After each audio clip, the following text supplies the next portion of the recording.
হাই friends, তোমালোকৰ কি খবৰ? আজি আমি 1ৰ পৰা 10লৈ সংখ্যাবোৰ শিকিম আৰু চিনাকি হ'ম। 1. এটা আপেল।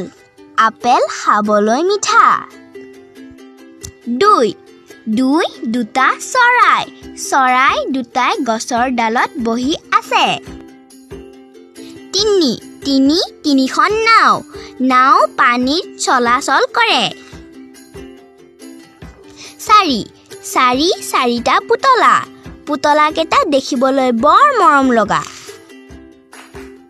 5. পাঁচটা কল। কল খালে বল বাঢ়ে। 6. ছটা কমলা। কমলা খাবলৈ মিঠা আৰু টেঙা লাগে। 7. সাতটা তৰা। তৰা ৰাতিৰ আকাশত চাবলৈ বৰ ভাল। 8. আঠডাল পেঞ্চিল। পেঞ্চিলেৰে আমি ছবি আঁকো।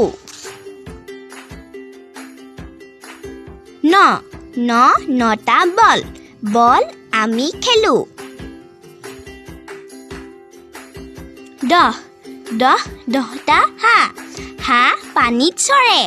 বন্ধু বান্ধৱীসকল, নতুন ভিডিঅ' এটি লৈ পুনৰ লগ পাম।